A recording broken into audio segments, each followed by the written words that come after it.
Hi hello welcome. இது joint family சமையல். எல்லோரும் எப்படி இருக்கீங்க? நல்லா இருக்கீங்களா? இன்றைக்கி நம்ம சேனலில் சௌ காய் பொரியல் எப்படி செய்யலாம் தாங்க பார்க்க போகிறோம். இது காய் செய்கிறது ரொம்பவுமே ஈஸி, டேஸ்ட்டும் ரொம்பவுமே அருமையாக இருக்கும்.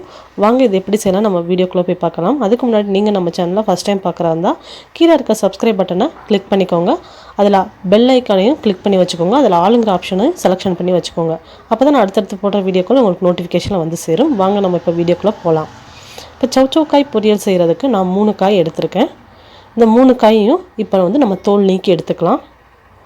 பாருங்கள், தோல் நீக்கி இந்த மாதிரி எடுத்து வச்சுருக்கேன். எல்லா காயும் தோல் நீக்கிட்டு தான் நம்ம சேர்க்கணும். இப்போ இந்த காயை நம்ம 2ஆக கட் பண்ணி எடுத்துக்கலாம். இப்போ இதில் இருக்க விதையை நம்ம நீக்கி எடுத்துடலாம். ஒவ்வொரு காயில் இந்த மாதிரி பெருசாகவும் இருக்கும் விதை, ஒவ்வொரு காயில் இந்த மாதிரி சின்னதாகவும் இருக்கும். பார்த்து விதை எல்லாத்தையும் நீக்கிடுங்க. நீக்கிட்டு இப்போ இந்த காயை நம்ம சின்ன சின்னதாக கட் பண்ணிக்கலாம். பாருங்கள், இந்த மாதிரி கட் பண்ணிக்கோங்க. இப்போ எல்லா காயும் நான் இந்த அளவுக்கு சின்ன சின்னதாக கட் பண்ணிவிட்டு நான் உங்களுக்கு காமிக்கிறேன். கட் பண்ண காய் எல்லாத்தையும் நம்ம இந்த மாதிரி தண்ணியில் 2 தடவை கழுவி எடுத்துக்கலாம். கழுவி எடுத்து தனியாக வச்சுக்கலாம். இப்போ மிக்ஸி ஜாரில் 1 ஸ்பூன் சீரகம், ஒரு சின்ன துண்டு இஞ்சியை இந்த மாதிரி சின்ன சின்னதாக கட் பண்ணி சேர்த்துக்கலாம். காரத்துக்கு பச்சை மிளகா. இது காயை அடுப்பில் வைக்கிறதுக்கு முன்னாடி இந்த மிக்ஸி ஜாரில் அரைச்சி ரெடியாக எடுத்து வச்சுக்கோங்க. ஏன்னா காய் ரொம்பவுமே சீக்கிரமாக வெந்துடும். நான் காரத்துக்கு ஒரு 5-6 பச்சை மிளகா சேர்த்துருக்கேன். உங்களுக்கு எவ்வளோ வேணுமோ அந்த அளவுக்கு சேர்த்துக்கோங்க. பச்சை மிளகா நீளமாக இருக்கனால இந்த மாதிரி உடச்சி சேர்த்துக்கிறேன். இப்போ இது கூட கொஞ்சமாக கொத்தமல்லி இலை, இப்போ இது கூடவே 2 டேபிள் ஸ்பூன் அளவுக்கு துருவின தேங்காய் சேர்த்து எல்லாத்தையும் நல்லா கொரகொரப்பாக அரைச்சிக்கலாம். தண்ணி எதுவும் சேர்க்கக்கூடாது. தண்ணி சேர்க்காமல் நல்லா கொரகொரப்பாக அரைச்சிக்கலாம். பாருங்கள், இந்த மாதிரி அரைச்சி எடுத்துக்கணும். இது இப்படியே தனியாக இருக்கட்டும். இப்போ கழுவி வச்சுருக்க காய் இந்த பக்கம் ரெடியாக இருக்குது. இப்போ ஸ்டவ் ஆன் பண்ணி கடாய் வச்சுருக்கேன். கடாய் சூடானதும் அதில் கொஞ்சமாக எண்ணெய் சேர்த்துருக்கேன். இந்த எண்ணெய் நல்லா சூடாகட்டும். சூடானதும் நம்ம கடுகு உளுந்தம் பருப்பு சேர்த்துக்கலாம். கடுகு உளுந்தம் பருப்பு நல்லா பொரிஞ்சிடும். இது கூட நம்ம கருவேப்பிலை சேர்த்துக்கலாம். கருவேப்பிலை நல்லா பொரியட்டும்.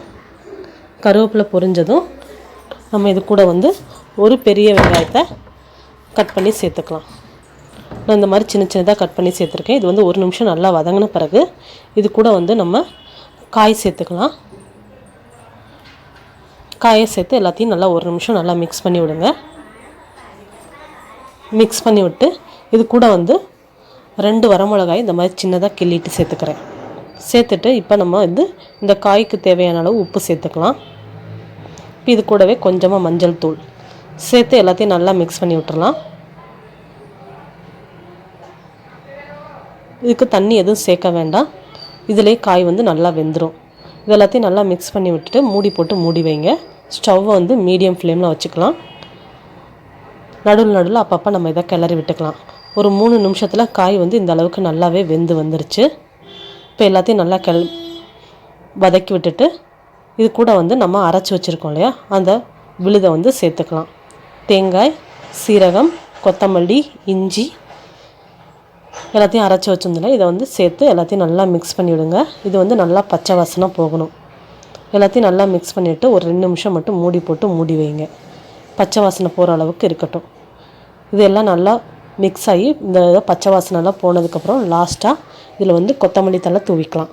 அவ்வளோதாங்க, சௌ காய் பொரியல் ரெடி ஆயிடுச்சு. இதே மாதிரி நீங்களும் உங்கள் வீட்டில் செஞ்சு பாருங்கள். செஞ்சு பார்த்துட்டு எப்படி இருக்குன்னு எனக்கு கமெண்ட் பண்ணுங்கள். இந்த வீடியோ உங்களுக்கு பிடிச்சிருந்தால் லைக் பண்ணிக்கோங்க. அப்படியே உங்கள் ஃப்ரெண்ட்ஸ் அண்ட் ஃபேமிலிக்கும் ஷேர் பண்ணிக்கோங்க. மறக்காமல் நம்ம ஜாயின்ட் ஃபேமிலி சமையல் சேனலை சப்ஸ்கிரைப் பண்ணிக்கோங்க. அப்படியே பக்கத்தில் உள்ள பெல் பட்டனையும் ப்ரெஸ் பண்ணி அதில் ஆளுங்கிற ஆப்ஷனை செலெக்ஷன் பண்ணி வச்சுக்கோங்க.